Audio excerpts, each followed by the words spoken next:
बहुत से लोगों का रोजगार चला गया है और हालात ये हैं कि बहुत से लोग भुखमरी की कगार पर आ गए हैं। इन्हीं सबके बीच शिक्षा के क्षेत्र की अगर बात करें तो शिक्षा के क्षेत्र में कई लोगों ने अपनी जानें गंवाई हैं। हालांकि सरकार ने उनसे वायदे तो बहुत किए थे, लेकिन वायदे पूरे हुए कि नहीं, इसी पर हम बात करेंगे। क्या हुआ तेरा वादा।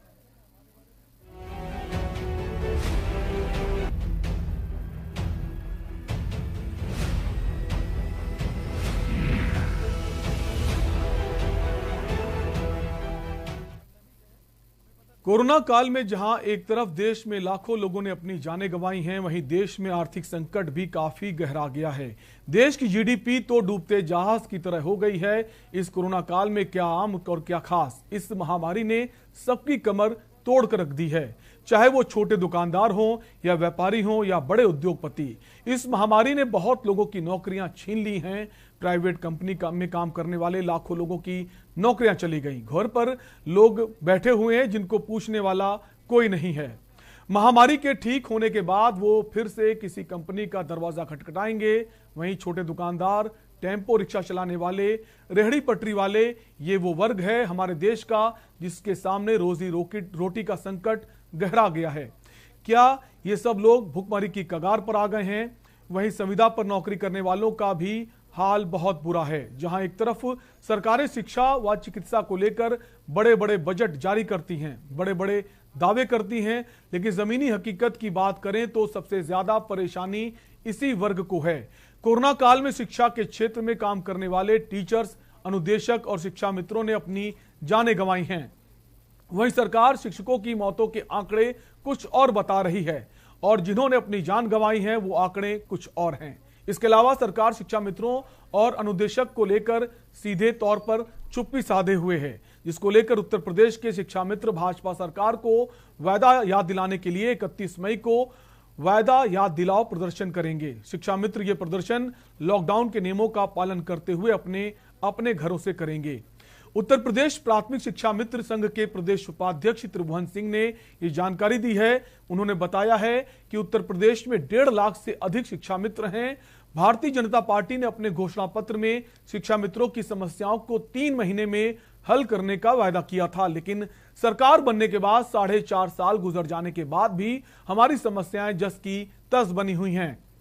इस बीच 1500 से ज्यादा शिक्षा मित्रों की मौत हो गई है। वहीं पंचायत चुनाव में 230 शिक्षा मित्रों ने संक्रमण के चलते अपनी जान गंवाई है। ये कहना है त्रिभुवन सिंह का, जिनके पास इसका रिकॉर्ड भी है। वहीं Indian public service employees federation के राष्ट्रीय अध्यक्ष वीपी मिश्रा एवं महामंत्री प्रेमचंद ने बताया कि राज्यों के पदाधिकारियों के साथ वर्चुअल बैठक में 31 मई को देश भर के कर्मचारी कोविड-19 की बीमारी से मृत कर्मचारियों को अपने कार्यस्थल पर श्रद्धांजलि अर्पित करेंगे। इप्सेफ ने कोरोना से मृत कर्मचारियों को 50 लाख रुपए की अनुग्रह धनराशि और अन्य देवकों का 1 माह में भुगतान करने की मांग की है। इन्हीं सब पर हम बात करेंगे। इसके लिए हमारे साथ कुछ मेहमान हैं। सबसे पहले आपका उनसे परिचय कराएंगे, लेकिन वो भी हमारे साथ जुड़ेंगे। लेकिन जिस तरह से जहां सरकार लाखों करोड़ों का बजट जारी करती है शिक्षा चिकित्सा को लेकर, लेकिन जब उनको मदद करने की बात आती है तो वो बजट गायब हो जाता है। बहुत सारे लोग हैं, चाहे चिकित्सा क्षेत्र की बात करें, बहुत सारे संविदा कर्मी चिकित्सा क्षेत्र में भी हैं जिनकी अभी तक मदद नहीं हो पाई। सरकार बात करती कोरोना काल में अगर वो ड्यूटी कर रहे हैं उनको 30% अतिरिक्त भत्ता दिया जाएगा, लेकिन उनको भत्ता नहीं मिलता, जिसके बाद वो स्वास्थ्य कर्मी जो संविदा से जुड़े हुए हैं वो काली पट्टी बांधकर भी काम कर रहे हैं। काली पट्टी बांधकर वो अपना विरोध प्रदर्शन भी जता रहे हैं, साथ ही साथ इस सेवा में भी लगे हुए हैं। चाहे तो घर पर बैठ सकते हैं, लेकिन वो ऐसा नहीं कर रहे हैं क्योंकि वो हमारी सेवा में लगे हैं। अगर बात करें शिक्षा मित्रों की, अगर आप टीचर्स की तो बात करते हैं कि टीचर्स को हम जो है मदद पहुंचाएंगे, लेकिन उसमें भी आंकड़े आप कुछ और दिखाते हैं और असल आंकड़े कुछ और होते हैं। लेकिन अगर बात करें शिक्षा मित्रों की, अनुदेशक की, उनको लेकर आप आगे नहीं आते। और जब अगर इलेक्शन की बात करें 2017 में जब उत्तर प्रदेश में बीजेपी सरकार आई तो उसके मैनिफेस्टो में साफ साफ था कि जो शिक्षा मित्र हैं उनके लिए हम कई सारे जो वायदे थे, कई सारे मांगे थी, उनको पूरा करने का उन्होंने संकल्प लिया था कि उनके लिए हम आगे आएंगे मदद के लिए, लेकिन वो मांगे अभी भी पूरी नहीं हुई है। अगर शिक्षा मित्रों की बात करें तो उनकी सैलरी सिर्फ और सिर्फ 10,000 रुपए है। क्या 10,000 रुपए में एक व्यक्ति का घर का खर्चा चल पाएगा? इसके बारे में सरकार क्या सोचती है, इस पर हम बात करेंगे। और अनुदेशक की बात करें, उसकी सैलरी उससे भी कम है, 7,000 कुछ उसकी सैलरी है।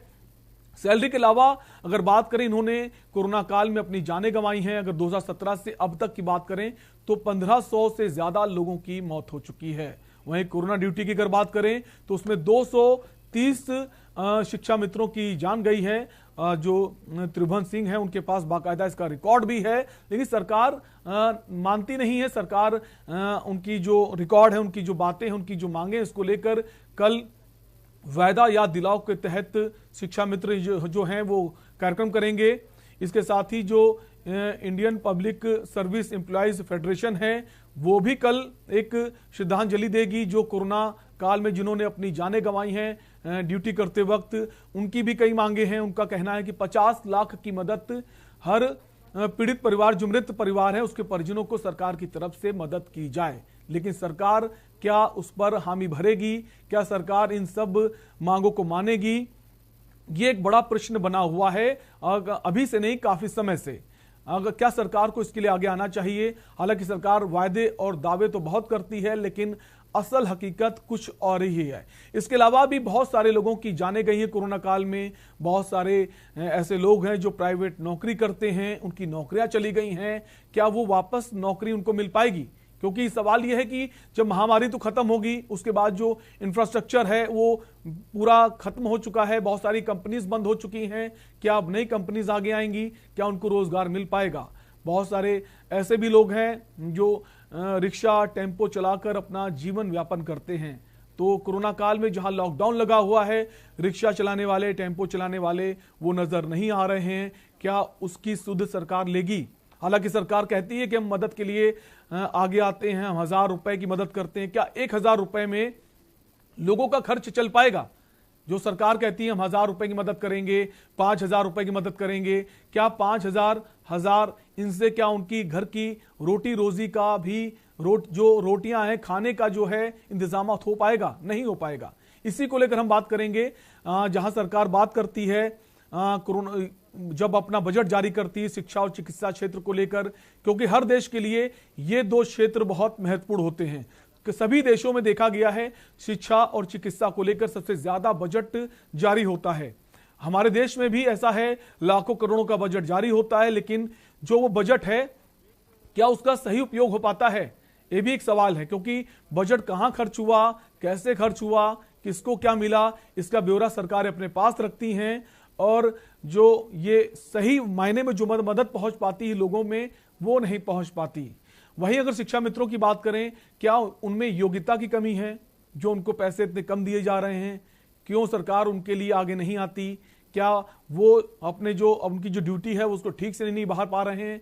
जो अनुदेशक हैं क्या वो अपनी ड्यूटी को ठीक से नहीं कर रहे हैं? ये सरकार को आगे आके बोलना चाहिए, क्योंकि आपने जिस नियामक के आधार पर उनको भर्ती किया है, जब शिक्षा मित्रों की भर्ती हुई थी तो आपने कुछ नियम बनाए थे, उसी के आधार पर उनकी भर्ती हुई है। तो क्या वो जो नियम बनाए गए थे वो अलग थे? क्या उनकी योग्यता में कमी है?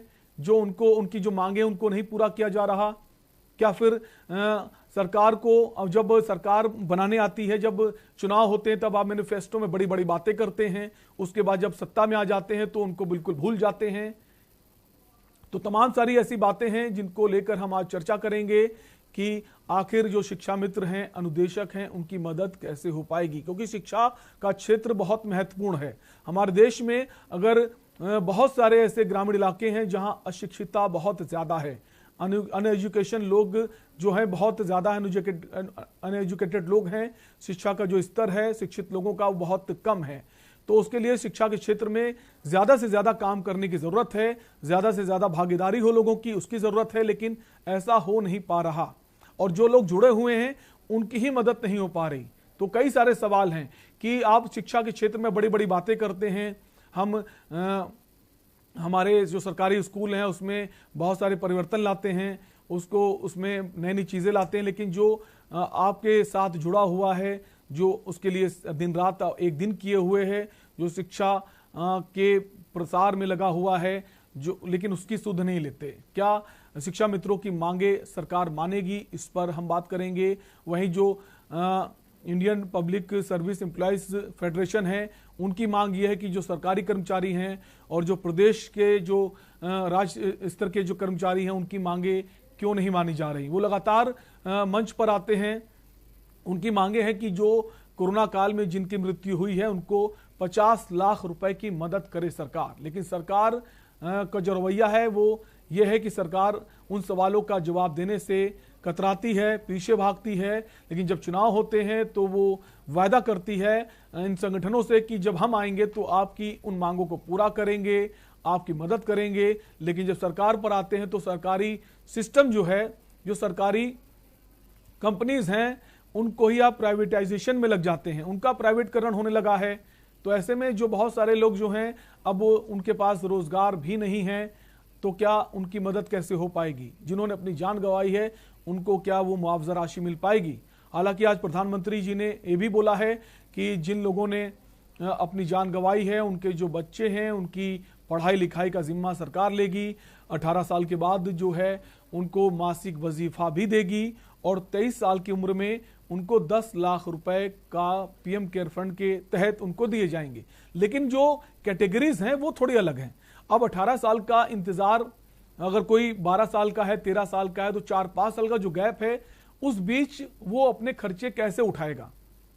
क्योंकि 18 साल के बाद ही उसको मासिक वजीफा दिया जाएगा। इसको लेकर प्रशांत किशोर ने ट्वीट भी किया है कि आखिर आपने ये कैटेगरीज क्यों बनाई हैं 18 साल और 23 साल की? क्यों अगर 23 साल के बाद आपको 10 लाख रुपए मिलेंगे, लेकिन जरूरत जो है वो अभी की है। ये आम लोगों की बात कर रहे हैं। लेकिन अगर हम बात शिक्षा के क्षेत्र में करें तो शिक्षा मित्र जो हैं उनको वो अभी भी अपनी मांगों को लेकर अड़े हुए हैं। उनकी जो मांगे हैं पिछले 2017 से लेकर अब तक उनकी मांगे नहीं मानी गई हैं। वो लगातार प्रदर्शन करते हैं। अब कोरोना काल में भी वो कल धरना प्रदर्शन करेंगे। हालांकि ये धरना प्रदर्शन किसी क्षेत्र या सड़क पर नहीं होगा, अपने अपने घर से लोग करेंगे। लेकिन शिक्षा मित्रों की जो मांगे हैं वो क्या जायज नहीं है? अगर वो मांगे जायज नहीं है तो जब आप सत्ता में आए थे तो आपने मैनिफेस्टो जो जारी किया था वो क्या गलत था? तो आप अपने मैनिफेस्टो से क्या पीछे हट रहे हैं? ये भी एक बड़ा सवाल है। तो इन्हीं सब सवालों के साथ हम आज चर्चा करेंगे। हमारे साथ त्रिभुवन सिंह राष्ट्रीय शैक्षिक महासंघ के अध्यक्ष हैं और दूसरे हमारे साथ जो हमारे गेस्ट हैं प्रेमचंद राष्ट्रीय महासचिव इप्सेफ से हैं, दिल्ली से जुड़े हुए हैं। आप दोनों ही का बहुत बहुत स्वागत है। और त्रिभुवन सिंह जी, आपके पास सबसे पहले आऊंगा। सर, जिस तरह से शिक्षा मित्रों से वायदा किया गया था मैनिफेस्टो में, वो अब तक नहीं पूरा हुआ है, क्या कहना है इस पर आपका? जी देखिए, भारतीय जनता पार्टी ने 2017 में अपने मैनिफेस्टो में हम लोगों को रखा और उसके पहले एक राजनाथ सिंह जी की रैली होती है, माननीय राजनाथ सिंह की रैली होती है इलाहाबाद में 3/4/2016 को, 3 अप्रैल 2016 को झूलेलाल पार्क में एक रैली होती है। उसमें राजनाथ सिंह ये कहते हैं, ये देखिए मेरे पास कागज है, उसमें राजनाथ सिंह जी कहते हैं कि मांगे पूरी करने के लिए खजाने में धन ना होने की बात ठीक नहीं है। सरकार के पास होता है कुबेर का खजाना। ये संविदा कर्मियों की बेहतरी के लिए नियत की कमी, ये राजनाथ सिंह ने खुद कहा था। संविदा कर्मचारियों के लिए बेहतरी के लिए नियत की कमी। आज मैं भारतीय जनता पार्टी के प्रवक्ता से पूछना चाहता हूं कि 2017 में जब आपकी सरकार सत्ता में नहीं थी, आपने वादा किया था संविदा कर्मचारियों के साथ में, आज तक क्या हुआ? केवल आश्वासन के अलावा आपने क्या दिया? भारतीय जनता पार्टी से मेरा सवाल है, क्या किया आपने संविदा शिक्षकों के लिए? जो प्रवक्ता है भारतीय जनता पार्टी के त्रिभुवन जी, वो अभी कुछ ही देर में जुड़ेंगे, तब आपका जो सवाल है उसका जवाब हम उनसे लेंगे। हमारे साथ प्रेमचंद्र मनोज उपाध्याय जो जुड़ेंगे, उनसे आपके सवाल का जवाब लेंगे। अभी वो हमसे जुड़े नहीं हैं। हम आप प्रेमचंद्र जी आपके पास आएंगे। जिस तरह से अब इफ्सेफ ने जो कल श्रद्धांजलि आयोजित की है कि जो लोगों ने अपनी जान गंवाई है उनको श्रद्धांजलि अर्पित करेगी, लेकिन जो आप बात कर रहे हैं 50 लाख रुपए की मदद की, सरकार की तरफ से क्या कोई आश्वासन आपको मिला है अब तक? हमने सरकार का जो आश्वासन था, प्रधानमंत्री गरीब कल्याण जो योजना थी, जो पैकेज था, उसी के आधार पर सरकार ने पिछले साल घोषणा की थी। इस बार 24 अप्रैल तक वो था, उसका एक्सटेंड किया गया है। उसमें सरकार ने कहा था जो भी कर्मचारी कोरोना की ड्यूटी के दौरान मृतक होंगे या वो एक्सीडेंट में मारे जाएंगे, उन तमाम कर्मचारियों को 50 लाख रुपया इस कोष से दिया जाएगा, इस पैकेज से दिया जाएगा। न्यू इंश्योरेंस कंपनी को ये कॉन्ट्रैक्ट दिया उन्होंने, तो बड़े खेद के साथ कहना पड़ रहा है कि इस पर ज्यादातर कर्मचारियों को ये इस पैकेज का कोई लाभ नहीं मिला। इसमें जिस तरह की तमाम कठिनाइयों के बावजूद, इसी तरह योगी सरकार ने भी जिस तरह घोषणा की थी कि वो जो कोरोना में काम करे उनको 25% एक्स्ट्रा वेतन देंगे, ये तमाम घोषणाएं हो रही है पूरे देश के अंदर। असल में कर्मचारियों को कोई भी लाभ नहीं मिल रहा। प्रेमचंद जी, आपने बात की संविदा कर्मी जो हैं उनको 25% अतिरिक्त भत्ते की बात सरकार ने की थी, लेकिन खास बात यह है कि वो अभी भी लगातार काम कर रहे हैं। हालांकि वो काला फीता लगाकर विरोध जता रहे हैं, लेकिन काम वो कर रहे हैं। तो क्या सरकार को उनके लिए सोचना नहीं चाहिए? तो सरकार को सोचना चाहिए कि तो कर्मचारी को भी जिस तरह दबाव बनाना चाहिए, अभी भी कर्मचारी उतना दबाव नहीं बना पाए। इसलिए Indian public service employees federation, जो कि central government, state government, central autonomous body, local body, या जिस तरह कहेंगे जिसका भी फंड सरकार से अप्रोक्ष रूप से आता है, उन तमाम कर्मचारियों को इकट्ठा कर रहे हैं। क्योंकि हमारा एम्प्लॉयर गवर्नमेंट, स्टेट हो या सेंट्रल हो, एम्प्लॉयर मतलब गवर्नमेंट, इसलिए तमाम देश के कर्मचारियों को हम लोग एकजुट करने का प्रयास कर रहे हैं। हम आशा करते हैं कि आने वाले टाइम में, क्योंकि गवर्नमेंट एम्प्लॉइज अपनी ताकत रखता है, गवर्नमेंट एम्प्लॉइज जिस तरह के तमाम ग्रास रूट से लेकर ऊपर तक जिस तरह काम कर रहा है, जिस दिन गवर्नमेंट एम्प्लॉइज सभी एकताबद्ध हो जाएंगे, उस दिन हम कहेंगे चीफ जस्टिस ऑफ इंडिया अगर किसी को फांसी का ऑर्डर भी करेंगे, वो भी तालीम नहीं होगा, फांसी देने के बाद छोड़ दीजिए। तो उस ओर हम लोग बढ़ रहे हैं और हमें आशा है कि हम लोग जल्दी, जिस तरह गेस्ट टीचर की बात आई, कॉन्ट्रैक्ट एम्प्लॉइज की बात है, नई पेंशन स्कीम की बात है, 1.5 साल से कर्मचारियों का DA DR की बात है, इसी तरह कोरोना में मारे गए लोगों को 50 लाख इंसेंट जो पैकेज की बात है। और बड़े दुख की बात है कि आज भी सेंट्रल गवर्नमेंट में लेवल 5 तक जो कर्मचारी, उनका केवल 30,000 रुपए का इंश्योरेंस है, लेवल 9 तक 60,000 है, उसके ऊपर कैबिनेट सेक्रेटरी का भी इंश्योरेंस सरकारी खाते में केवल 1,20,000 है। जबकि इस कोरोना के काल में एक पेशेंट को ले जाने के लिए 20-20, 25-25 हजार रुपया केवल एम्बुलेंस ले रही है। दवाई की बात छोड़ दीजिए, इलाज की बात छोड़ दीजिए। इसलिए हम लोगों ने प्रधानमंत्री को बोला है कि जो लोग कोरोना में सीधे काम कर रहे हैं, उनको 50 लाख रुपया जो आपने घोषणा की है, उनको तो मिलना ही चाहिए। जो कर्मचारी जो कि हेल्थ एम्प्लॉइज को छोड़कर बहुत सारे एम्प्लॉइज आज काम कर रहे हैं, रूटीन भी जो काम कर रहे हैं उसमें लगे हुए, तो ये प्रधानमंत्री के जो गरीब कल्याण पैकेज है उसमें कवर नहीं होते। इसलिए हमने प्रधानमंत्री से मांग की है, सभी चीफ मिनिस्टर, चीफ सेक्रेटरी को चिट्ठी लिखी है कि सभी कर्मचारी जो भी मारा जाता है, ये पैकेज सभी के ऊपर एक्सटेंड होना चाहिए। कि तो अभी तक सरकार ने इस पर ना तो कोई पहल की है। इसलिए 31 मई को जो हमने कार्यक्रम दिया, ये कर्मचारी अपने साथियों को मान लो श्रद्धांजलि देगा।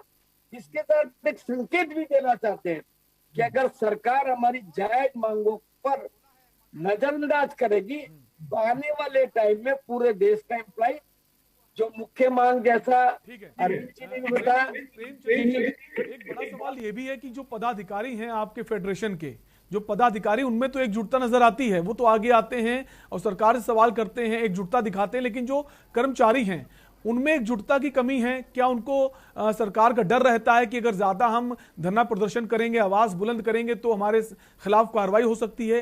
क्या वो एक जो डर है वो एक बड़ा कारण है इनकी एकजुटता को लेकर?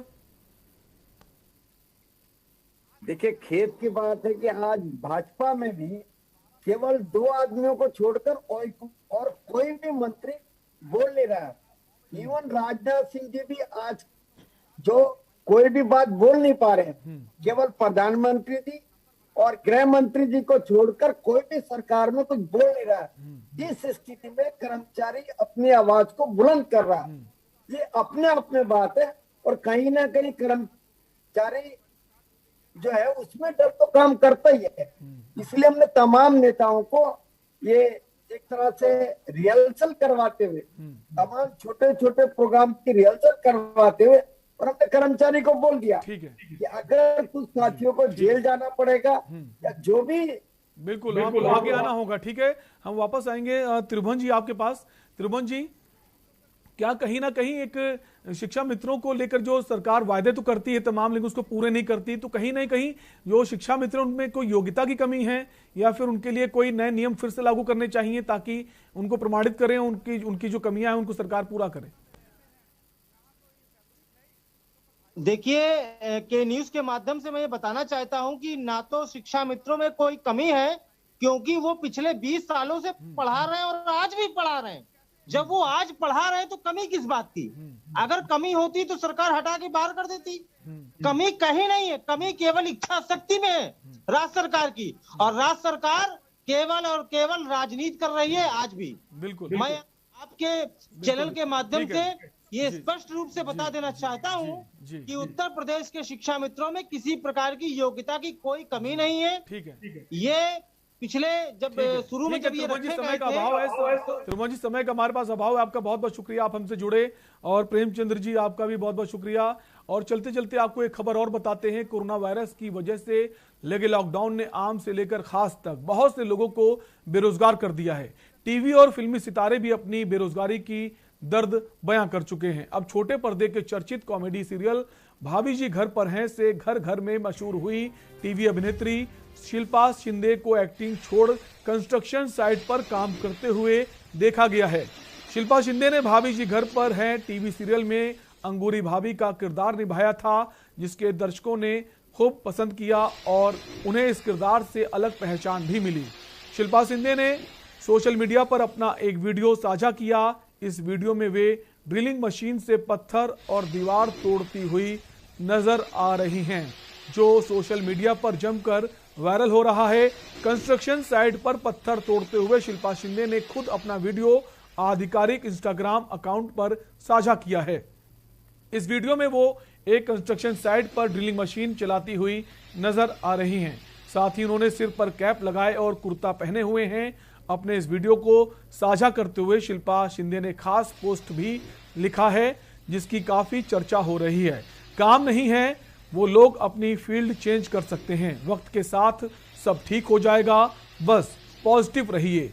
सोशल मीडिया पर शिल्पा शिंदे का पोस्ट और वीडियो तेजी से वायरल हो रहा है। अभिनेत्री के कई फैंस और तमाम सोशल मीडिया यूजर्स उनके वीडियो को पसंद कर रहे हैं, साथ ही कमेंट कर शिल्पा शिंदे की तारीफ भी कर रहे हैं। आपको बता दें कि शिल्पा शिंदे टीवी की दुनिया का चर्चित चेहरा हैं।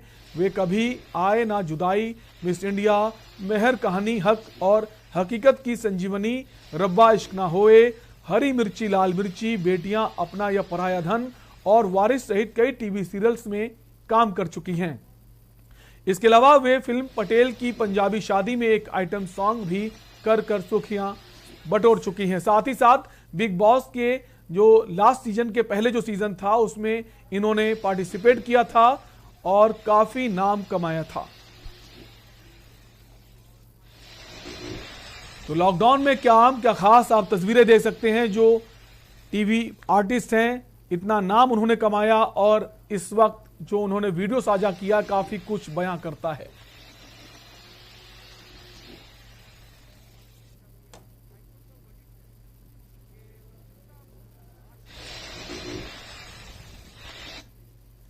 तो फिलहाल के लिए आपसे लेंगे इजाजत, बाकी खबरों के लिए बने रहिए के न्यूज इंडिया के साथ। नमस्कार।